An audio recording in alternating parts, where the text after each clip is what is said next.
Paulo, um prazer. Papo Net. Obrigado. Olá, pessoal. Paulo Adair para mais um bate-papo aqui no Papo Net. Nesse episódio, vamos dar continuidade mostrando a segunda parte da conversa com Josmar Lenini Giovannini, fundador e presidente da Conformidados, um engenheiro e especialista em segurança dos dados. Participou da elaboração da PEC 17, que transforma a LGPD, a Lei Geral de Proteção dos Dados, em um direito constitucional, ou seja, ela constitucionaliza a LGPD, né? Levando esta lei a um novo patamar como direito fundamental do cidadão. Nessa segunda parte, a gente vai estar falando sobre as implicações do Big Data, né, na inteligência que se faz com o uso dos dados pessoais das pessoas, e também vamos falar um pouco sobre as 10 hipóteses em que você pode tratar os dados pessoais de alguém, que uma empresa pode tratar. Isso é ok? Fique então com a segunda parte do nosso bate-papo com o Josmar. Bom, aproveitando essa explicação do tratamento, do que a pessoa pode fazer, do que as empresas podem fazer com os dados, eu queria que você me falasse um pouco sobre o impacto que essa lei LGPD e depois a sua elevação ao patamar de direito fundamental com a PEC impacta no Big Data, né? Que é você utilizar esses dados de comportamento, os dados pessoais, de localização, de preferências, de utilização, para fomentar novos relacionamentos, buscas de novos relacionamentos comerciais, muitas vezes. Como isso restringe ou regulamenta ou melhora as questões do Big Data?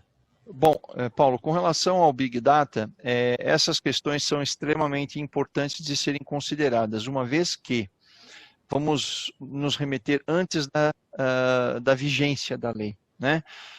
O que se fazia com dados pessoais pouco importava, né?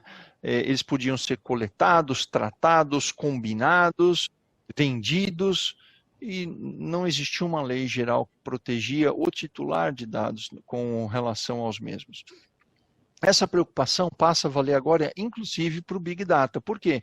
O Big Data ele trata com uma quantidade massiva de dados. Dados esses que são referentes ao titular de dados, ou seja, lhe pertencem, né? Ou seja, a lei de dados, a Lei Geral de Proteção de Dados tem que ser aplicada nesse caso também, tá? Qual é a grande preocupação com relação ao Big Data, Paulo?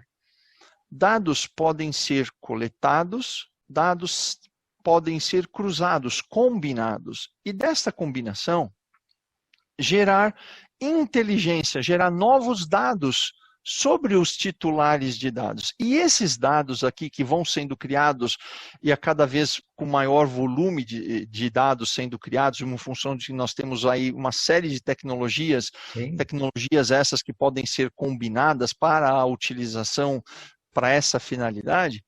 Ou seja, esses dados que vão sendo criados, né, como eu falei, geram inteligência, e essa inteligência pode gerar uma série de inferências sobre esses titulares de dados. E essas inferências podem ser contrárias aos interesses dos próprios titulares de dados. Então, a lei geral ela surgiu para regular. Ela não veio coibir que esses Big Datas possam ser utilizados. Eles podem ser utilizados, desde que a forma com a qual os dados são coletados, as formas com as quais os dados são combinados, as formas com as quais essas inteligências são geradas, primeiro, sejam claras para o titular dos dados, né? Que ele saiba como estão sendo utilizadas essas informações que ele cedeu para a empresa, né?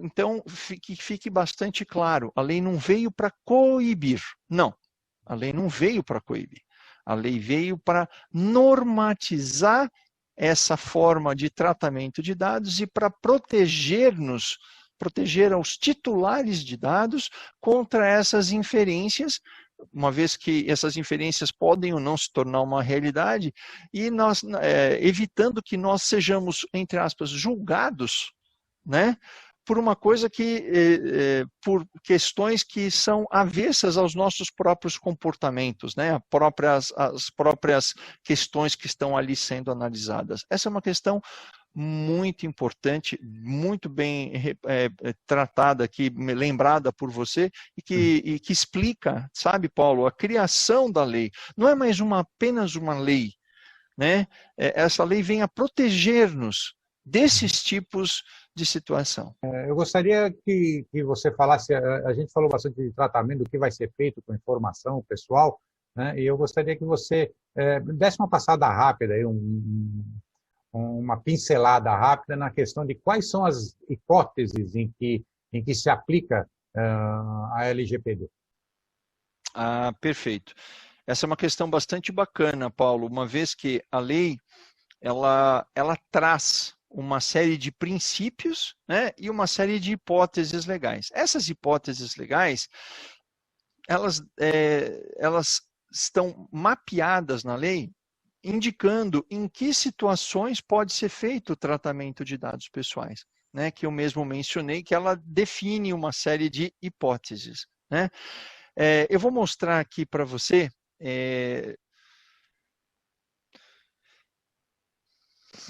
Então, Paulo, como nós estávamos discutindo, as 10 hipóteses legais definidas pela lei estão descritas no seu artigo 7º, onde o legislador mostrou em que situações seria factível a realização do tratamento de dados pessoais. A primeira delas está aqui, eu vou falar algumas apenas, né? Por exemplo, mediante o fornecimento de consentimento do titular. O titular pode consentir que uma empresa trate os seus dados pessoais. Sim. Esta é uma das hipóteses legais. Porém, apesar de ser esse seria um dos requisitos, né? É hipótese, esse é o caso. Ele é chamado de hipótese legal ou base legal. É uma definição legal, jurídica, né? É um termo jurídico, então, né? É um termo jurídico, sim. Mas, na verdade, são em que situações podem ser realizados os tratamentos de dados pessoais. Então, como nós mencionamos aqui, a primeira delas que aparece mediante o fornecimento de consentimento pelo titular. Então, o titular pode consentir que a empresa trate os seus dados. Porém, olha que interessante, a lei traz como um direito do titular de dados, Paulo, que a revogação do consentimento que eventualmente ele tenha dado para o tratamento dos dados pessoais. Então, nós consideramos essa uma hipótese legal fraca, uma vez que ela pode ser revogada. Sim. Né? E isso pode ser feito a qualquer momento. A qualquer momento, a qualquer momento. Então, essa é uma situação bastante delicada, né? E que precisa ser observada pela empresa na hora da definição da base final a ser adotada para o tratamento. Mas pode ter situações, Paulo, que eu já verifiquei todas as outras demais 9 que nós temos aqui listadas, e nenhuma dessas 9 se encaixam para a minha necessidade. Então, eu tenho que recorrer ao consentimento. E, basicamente, é isso que a gente recomenda que seja feito pelos nossos clientes, né? Então, ou seja, não precisa estar enquadrado nessas 10 hipóteses, nessas 10 bases, mas eu tenho que, quando for fazer um tratamento, eu, como você falou, controlador dos dados, e não o proprietário dos dados, porque o dado é da pessoa que me passou esses dados, então eu tenho que verificar se o que eu pretendo fazer se encaixa numa dessas 10 bases, se tem uma base legal para eu poder processar, fazer o que eu quero fazer, e aí eu tenho que eleger qual delas vai me garantir que eu estou fazendo a coisa certa da forma correta, é isso? Exato, ou seja, vamos partir de um princípio. Eu tenho um tratamento, eu tenho uma análise, eu tenho um processamento de dados que eu quero fazer, tá? Para esse tratamento, ele deve ter uma finalidade associada, ou seja, para que eu vou fazer isso, né? E o para que eu vou fazer isso, eu tenho que analisar esta finalidade aqui e associar essa finalidade a uma das 10 bases legais. Né? Ou seja, eu vou fazer um determinado tipo de tratamento por uma necessidade específica, bacana. Então, a partir do momento que eu sei o tratamento, eu sei a finalidade que eu vou realizá-lo, eu vou partir para a análise das bases legais. E aí, Paulo, eu posso ter mais do que uma base legal que me faculta a realizar aquele tratamento, tá? Depois que eu analisar, e como você muito bem mencionou, eu posso ter 2, 3, 4 bases legais que facultam aquela finalidade referente àquele tratamento, tá? Então, depois que eu analisar todas as bases que se encaixam nesse tratamento, eu tenho que definir finalmente a qual vai basear, né, o tratamento de dados pessoais, aquele tipo de tratamento de dados pessoais que a empresa está realizando perante a lei. Então, assim, tal finalidade, tal tipo de bases legais que se enquadram, qual delas eu vou escolher finalmente para que eu possa oficializar aquele tipo de tratamento de dados pessoais, tá? Então, esse é vamos dizer assim, o processo, tá? E vale a pena dizer aqui, Paulo, que nessa definição dessas bases legais, ou de qual base legal eu vou finalmente, né, usar para esse processamento, cabe aí um parecer jurídico especialista na área de direito digital, a fim de melhor dimensionar o risco e a estratégia da empresa para a realização daquele tratamento de dados. Tá? Então, continuando, tem aqui alguns exemplos também, né? Para o cumprimento de uma obrigação legal ou regulatória pelo controlador. Controlador é aquela pessoa física ou jurídica que controla os dados, que recebeu os dados do titular de dados e que define o que vai ser feito com esse tratamento.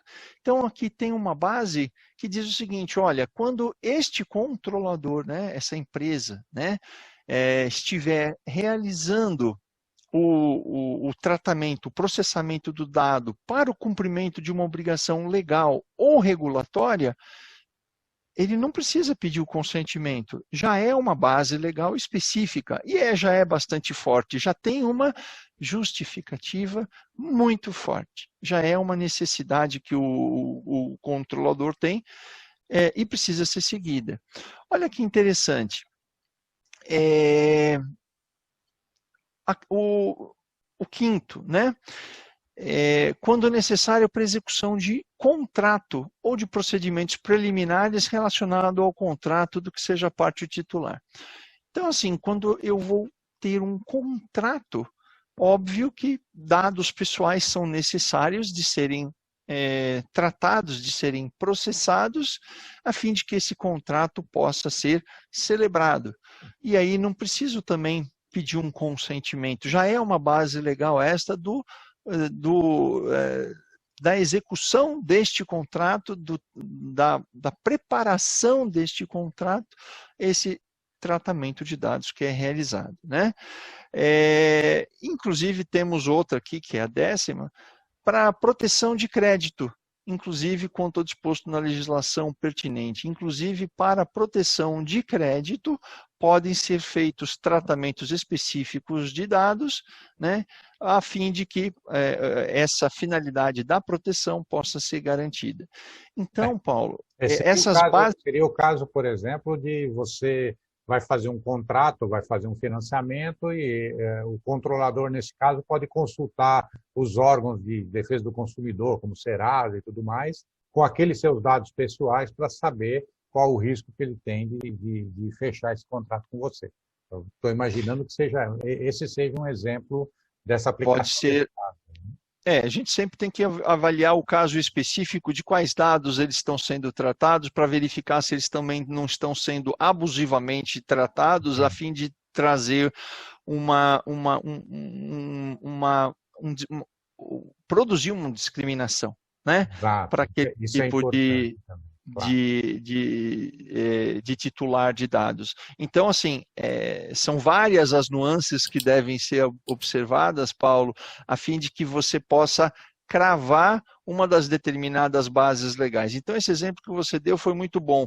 Para que eu possa usá-lo, por exemplo, essa base, né, para proteção do crédito, inclusive quanto aos dispostos na legislação pertinente, eu tenho que analisar uma série de outras questões, né, e que se eu for cravar nessa, se eu vou definir essa base legal, eu tenho que ter certeza de que não estão sendo usados tratamentos de dados para tratamento discriminatório, não estou usando dados abusivos e assim por diante. Tem que ser feita uma série de análises adicionais devem ser feitos e aquilo que remete àquilo que eu havia falado anteriormente. A empresa deve fazer uma análise final entre estratégia, considerando a estratégia e considerando também o risco que a empresa vai correr ao adotar uma das 10 bases legais aqui que estão sendo dispostas nesse artigo, tá? Perfeito.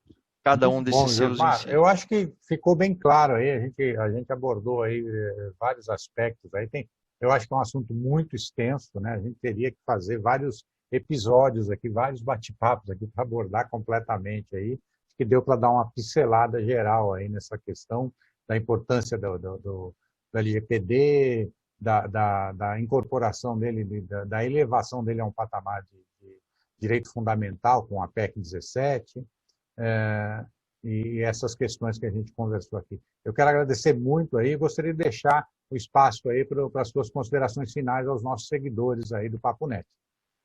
Obrigado, Paulo. Foi um prazer estar discutindo essas questões aqui com vocês.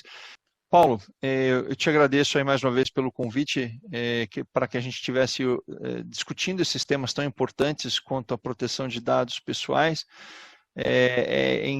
Eu gostaria de deixar uma recomendação, na verdade, para todos que não enxerguem a lei como mais uma lei na sua questão punitiva, né, com relação às questões de tratamento de dados pessoais e privacidade. Essa é uma lei que não veio para coibir nenhum tipo de tratamento de dados, mas ela veio para nortear, né, a forma com a qual esses tratamentos de dados são realizados, né?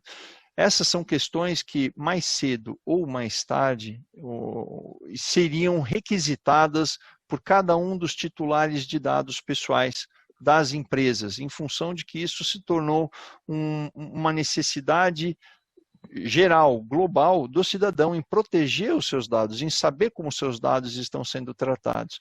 Então, mais uma vez, peço a todos, analisem dessa forma positiva, né? A lei foi feita com especialistas, né? O Brasil foi o 128º país a ter a sua Lei Geral de Proteção de Dados Pessoais promulgada. Nós tivemos bastante tempo de nos inspirarmos nas melhores práticas que existem no mundo e fizemos o melhor para o momento. Não é a melhor lei geral, mas também não é a pior. Nós temos que começar a entrar nesse novo panorama que não é só brasileiro, mas é um panorama global de proteção de dados pessoais e essa é a nossa porta de entrada. Mais uma vez, muito obrigado e permanecemos aí à vossa disposição. Nós é que agradecemos aqui. Pessoal, esse foi Josmar Lenini Giovanni Júnior, fundador e presidente da Conformidades, tá? Um especialista em privacidade de dados, que veio falar para a gente, que veio conversar um pouco com a gente sobre esse tema tão atual que é o LGPD e esclarecer aí esse movimento que está tendo desde o ano passado com a PEC 17 e transformar isso num direito fundamental, num direito civil fundamental do indivíduo. Se vocês gostaram, deem o seu like, deem um gostei aí nesse episódio. Se acham que é importante, compartilhem, que pode ajudar outras pessoas, compartilhem nas suas redes sociais. Se não gostaram, dê um dislike, digam aí onde é que a gente está errando para a gente poder melhorar, façam suas sugestões, digam o que nós estamos acertando para a gente poder aprimorar ainda mais. Se ainda não fizeram, se inscrevam no canal, ativem as notificações para serem avisados dos próximos bate-papos. E como eu sempre digo, somos uma sociedade colaborativa. A civilização é fruto da colaboração que a humanidade vem fazendo na história. Então, a gente construiu aldeias, cidades, estados, países, impérios com colaboração. E pela primeira vez na história da humanidade temos a tecnologia para complementar essa colaboração, sem nos preocuparmos com isolamento social, com distanciamento pessoal, com fronteiras ou até mesmo com idiomas. Então, utilize as novas tecnologias para incrementar ainda mais a colaboração e construir uma sociedade cada vez melhor, mas sempre com muito respeito à privacidade dos dados pessoais de cada um.